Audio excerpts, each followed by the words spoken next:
और आईएस के खिलाफ जिस तरह से दुनिया अब लड़ रही है और भारत में जो एडवाइजरी जारी की गई है उसके दरअसल क्या मायने हैं, इन्हीं सब बातों को समझने के लिए हमारे साथ स्टूडियो में मौजूद है शीलकांत शर्मा जी, जो कि फॉर्मर सीनियर डिप्लोमेट है। बहुत बहुत शुक्रिया शीलकांत जी। शीलकांत जी, ये जो एडवाइजरी होम मिनिस्ट्री ने जारी किया है इसके दरअसल मायने जो है वो क्या है? क्या ये एक रेगुलर इस तरह की एडवाइजरी है कि भाई खतरा कहीं भी हो सकता है, या फिर स्पेसिफिक कोई कारण देखते हैं? नहीं, जिस तरह से घटनाएं पेरिस में हुई हैं और उसके पहले जिस तरह टर्की में हुई, लेबनान में हुई, और घटनाएं जो मतलब बहुत भयंकर दर्दनाक हादसे हुए हैं, जैसे रूस की हवाई जहाज को गिरा दिया है, तो उसको देख के सबका चौकन्ना होना बहुत ज़रूरी है। और ख़ासकर वो समाज जो लोकतांत्रिक है, जहां आज़ादी है और जहां एक कॉन्स्टिट्यूशन है, उसके हिसाब से सब कुछ चलता है। तो ये जो पेरिस की घटनाएं हैं, इससे ये लगता है कि ये लोग जो इन्होंने इस घटना को अंजाम दिया, वो पेरिस में और ब्रसल्स में और यूरोप में जो उन्होंने खुला छोड़ा हुआ समाज, आज़ादी जो है, उसी का उपयोग करके, उसी को यूज़ करके उन्होंने ये हमले किए हैं। अब जैसे जो नाम आ रहे हैं, वो लेबनान, वो सीरिया गया था ब्रसल्स से, फिर लौट के आया, फिर बेल्जियम में पुलिस ने उससे बातचीत की, फिर वो कह रहा लौट के आ गया, छोड़ दिया उसको उन्होंने। वही आदमी इन्वॉल्व था पेरिस के अटैक में।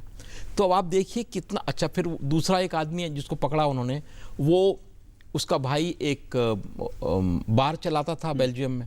वो बार में ड्रग पेडलिंग होती थी, तो ड्रग की क्राइम जो है ये भी खबर है कि एक उनमें से व्यक्ति शरणार्थी बनकर घुसा था। एक शरणार्थी बन ये भी इसका एक एंगल पूरी तो कहाँ एक तरफ व्यापक विध्वंस है और 129 लोगों को मार दिया गया, कहाँ दूसरी तरफ जो करने वाले हैं वो उनको वर्चुअली एक भूसे के ढेर से सुई को आपको तलाशना पड़ता है। हर एक के लिए, हर एक की अपनी कहानी है, और पुलिसिंग, इंटेलिजेंस, इन्वेस्टिगेशन, ये सब आपको ये तो जो पेरिस में हुआ वो उसकी जांच और उसके संदर्भ में जो छापेमारी चल रही है वो एक पहलू है। लेकिन दूसरा पहलू ये है कि जिस तरह से फ्रांस लगातार हवाई हमले कर रहा है, लगातार दूसरे दिन खबर आ रही है कि वहां पर हवाई हमले रक्का में किए गए हैं। फ्रांस कह रहा है कि भाई हम पूरी निर्दयता से मारेंगे, कोई रहम नहीं होगा किसी पर।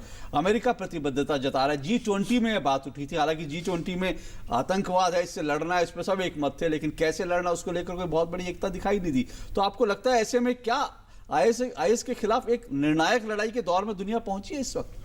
नहीं, जो G20 का जो स्टेटमेंट आया है उसमें कुछ बातें तो हैं एक तरह से एकजुट होने की बात।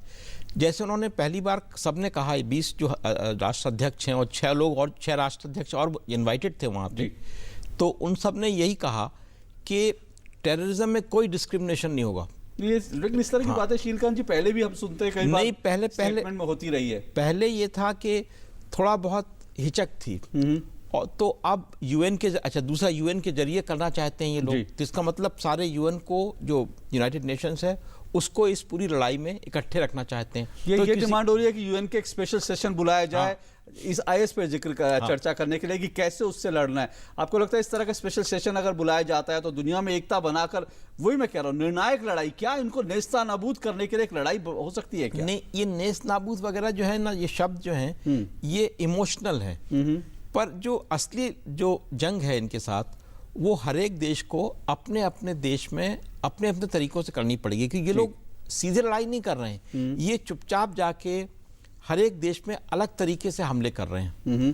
तो आपको जो भी देश पे खतरे, अपने वो खतरा देखते हैं, उन्हें तैयार रहना पड़ेगा और प्रिवेंशन करना पड़ेगा जितना हो सके उतना। और फिर जैसे जो ओला साहब का जो स्टेटमेंट कल उन्होंने दिया, वो बड़ा सिग्निफिकेंट है। वो फ्रांस जो है डेमोक्रेसी का जन्मदाता माना जाता है, इगैलिटी, फ्रेटर्निटी, लिबर्टी, बड़ी बातें की जाती हैं। तो जो वर्साय है, जहाँ पे कि स्पेशल सेशन हुआ, उन्होंने कॉन्स्टिट्यूशनल अमेंडमेंट की बात की जी। वो क्यों कहा उन्होंने कहा कि हम 3 महीने तक इमरजेंसी रखेंगे, सरकार को लोगों को अरेस्ट करने की पावर होनी चाहिए, डिटेंशन की पावर होगी। यही काम भारत में जब बॉम्बे में अटैक हुए थे उसके बाद प्रिवेंटिव डिटेंशन की बात हुई थी। क्योंकि वो तो जरूरी है, पुलिस को जब इस तरह का खतरा दिखता है तो प्रिवेंटिव डिटेंशन आता है।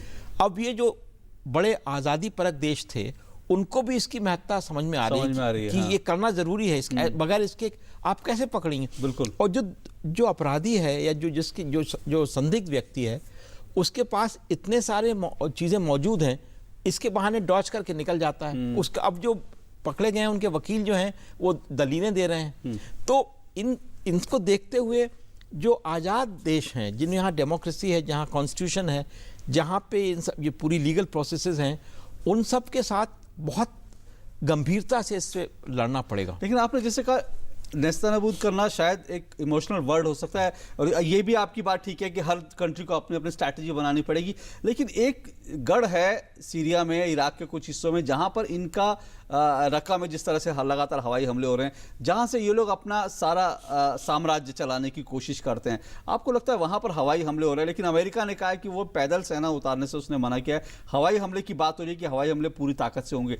क्या आपको लगता है ये एयर स्ट्राइक होंगी, जो उनका तेल का जो धंधा चल रहा है, अगर उसको पूरी तरह से डिस्ट्रॉय किया जाए? क्योंकि G20 में भी ये बात उठी थी कि भाई ये जिस तरह से ये लोग फंडिंग इनकी होती है उस पर सीधा अटैक करना चाहिए। तो क्या इन सब चीजों से असर पड़ेगा?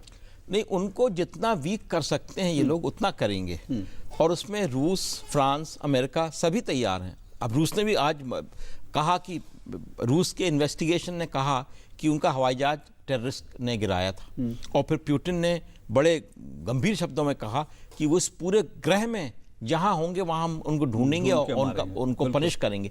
तो एक तरह का डिटर्मिनेशन तो है सभी देशों में। तो वो डिटर्मिनेशन का एक टारगेट तो रखा, और जो इराक सीरिया की बॉर्डर है जहां पे इन्होंने बनाया है जमीन, उस पर तो होगा ही होगा, क्योंकि वो पहली दफा ये जो आइसिस है उसके पास जमीन है, उसके पास कहते हैं अब 30,000 लोग पहुंच गए हैं दुनिया भर से, और उसके पास पैसे हैं। उन्होंने बैंक लूटा था मौसुल में, यहाँ वहाँ। तो इनको तो कमज़ोर करने के लिए हवाई हमले ज़रूरी हैं। एक सर भारत के संदर्भ में मैं, क्योंकि भारत के बारे में क्या कहा जा रहा है कि आपको लगता है कि भारत ने चौकसी बढ़ाई, एडवाइजरी जारी की है?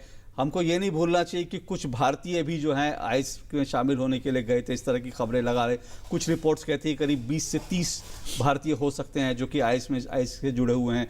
हमें ये भी नहीं भूलना चाहिए 5 साल पहले एक नक्शा आया था जिसमें आईएस की तरफ से जो उन्होंने अपना साम्राज्य दिखाया था, उसमें भारत को भी अपना हिस्सा दिखाया था। तो आपको लगता है ये सब चीज़ें भारत को इशारा करती है कि भारत को ज़्यादा सावधानी बरतनी पड़ेगी? नहीं, हम लोग तो टेररिज्म से पिछले 30 सालों से जूझ रहे हैं, और हमारा जो अनुभव है टेररिज्म से जूझने का, वो उससे दूसरे लोग सीख ले सकते हैं। क्योंकि हमारे यहाँ जो काम हुए हैं टेररिज्म से डील करने के लिए, पुलिस ने, इंटेलिजेंस ने, और जो हमारे यहाँ हर एक स्टेट में जो टेररिज्म के एंटी टेररिज्म सेल हैं, वो अपना काम और मुस्तैदी से करेंगे, और उनके लिए और रिसोर्सेज दिए जाएं, उनके लिए और सघन प्रक्रिया हो। ये तो भारत के लिए ज़रूरी है ही है जी। और हमारे अनुभव इस मामले में काफ़ी, मैं ये कहूँगा कि ये लड़ाई ऐसी है जिसमें कि जैसे कि टेररिस्टों ने कहा था बहुत पहले 1984 में कहा था कि जब IRA की लड़ाई चल रही थी इंग्लैंड में, तो उन्होंने कहा था आपको हर बार सफल होना पड़ेगा, पर हमको सिर्फ एक बार सफल होना। तो ये जो एसिमेट्री है उसको देखते हुए आपको हर बार सतर्क रहना पड़ेगा, और उनको तो सिर्फ एक बार अगर वो हो गए तो कुछ हो जाएगा, बहुत बड़ा कांड कर सकते हैं। इसलिए जाहिर तौर पे सतर्कता जरूरी है, ये देखते हुए कि ये खतरा दुनिया के लिए कहीं भी हो सकता है, और जाहिर तौर पर सतर्कता जरूरी है। और इसी संदर्भ में एडवाइजरी भी है और सतर्कता बरतनी पड़ेगी। बहुत बहुत शुक्रिया शीलकांत जी आपका। Thank you. शुक्रिया आपका।